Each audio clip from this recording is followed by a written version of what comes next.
Hello everybody, this is Hammer Striker here. So on Friday of this week I released the video on the Glock 17V, which is sitting right here, and kind of indicated that the Gen 6 was probably still coming. Little did I know it would be announced 2 or 3 days after I released the video. So the Gen 6 is officially announced by Glock. I don't have one yet. They're going to be available mid-January. I imagine it'll be somewhere, around the 20th. Could be a little earlier, could be a little later. But at that point, there'll be 3 basic guns that'll come out. There'll be a 17, but the interesting thing about the 17, this is a classic 17 style. It won't be the 17 you know. It'll effectively be the 47 with the short recoil system and the little extension on the slide like you see on the competition guns that the 47 has. And that kind of makes the recoil system and the frame on the 17 and the 19 effectively the same as far as the length of this. So you can have, your 17 will actually be what the 47 is right now. There'll be a 19, and the 19, to the best of my knowledge, will be the same as the 19 that exists today. I do know they're changing the recoil spring. Instead of the dual recoil springs you see in most of the Glocks today, it'll be the single wafer spring.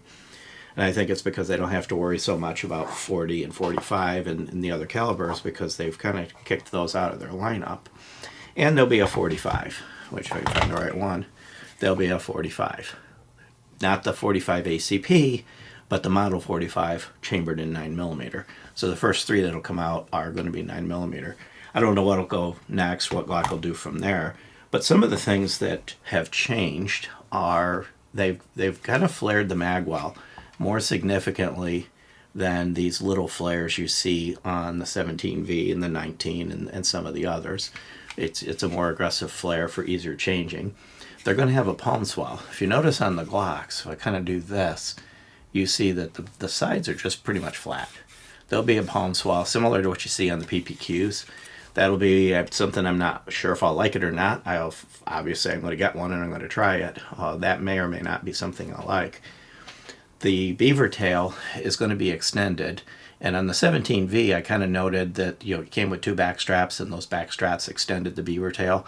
The beaver tail is basically going to be the equivalent of putting those back straps on with the extended beaver tail.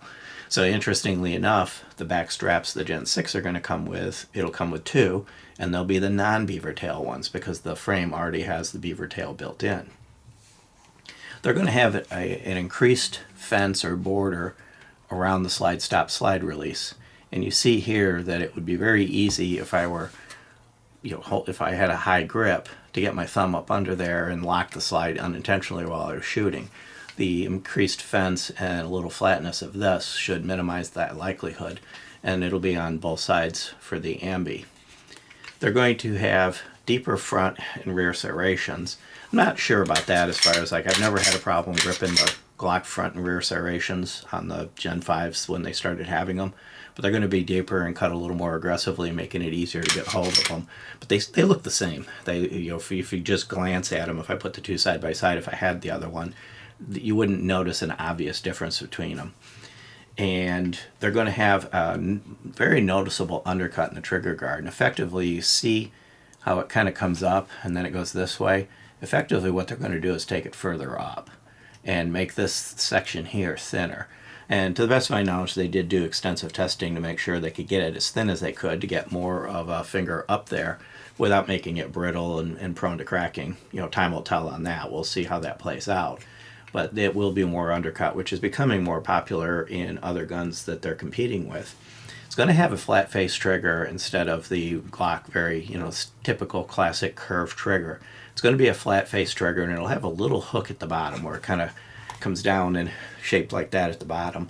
And the biggest reason that you get those hooks is if your finger slides down, it keeps it from going up under the trigger and getting pinched. But that will be one of the features. And it's going to have a new optic system. Now the V series has no optics whatsoever, but if I take this one here that's got an optic on it, you've got the optic plate, and that sits into the well, and effectively whatever optic you're putting on it sits on top of the slide. So it's almost like it's flush with the top of the slide. They're going to a new filler plate system. It's going to come with 2 filler plates. They're polymer because they're not the actual mounting surface. Actually, it might come with 3. I'm not 100% sure. It's 2 or 3. Because that plate is not the actual mounting surface. You don't mount the plate to the gun and then the optic to the plate. The plate is actually just kind of filling in the gaps. So, and they've got multiple holes that are going to be drilled in the slide to allow you to mount different types of optics. And it should be able to bring the optic down a little bit and reduce the kind of the stacking effect of the optics plate on top of the slide. And they've re-engineered the way the striker channel and the extractor arm rides up through here to minimize the probability of like too long of a screw or Loctite dripping down the body of the screw, getting in and making either this or the striker malfunction. So they kind of restructured that a little bit to reduce the probability of that. I never had that problem, but I can see if you get a little too froggy with the Loctite, especially if you drop liquid Loctite in the holes on a classic MOS, it could get down into something that shouldn't have Loctite on it. I always put Loctite on the screws, let it dry a little bit, and then screw it in, which kind of reduces the likelihood of that. But they're identifying possible issues and fixing them. The last thing, of course, is the MSRP. What I'm hearing is the MSRP is going to be roughly equivalent to a Gen 5 MOS. So it'll be in that 650 to 700-ish territory, most likely. You'll probably see it lower, you'll probably see it higher, but it's kind of in that territory.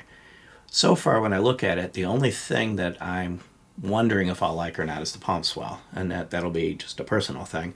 Other than that, I do believe the changes they've made are positive. They are more consistent with what the rest of the industry is doing, things like the Springfields and the Smith & Wessons. So it's kind of like bringing Glock, more into the modern era. And I think all the changes will be welcome changes. Having to use the 17V as a model, since I don't actually have, or this one is a 47 in this case, because I don't actually have one, I'll know more once I actually have one in my hand, and I will be watching for them when they become available. I'll be getting one and doing a review on it, 17, 19, 45. I'll probably grab whichever of them that I can get my hands on and do a review. Beyond that, if you like our videos, please give us a thumbs up, share, subscribe, click that bell up there to be notified. Check us out on Facebook, Instagram, Player's gone, Rumble. We're pretty much everywhere.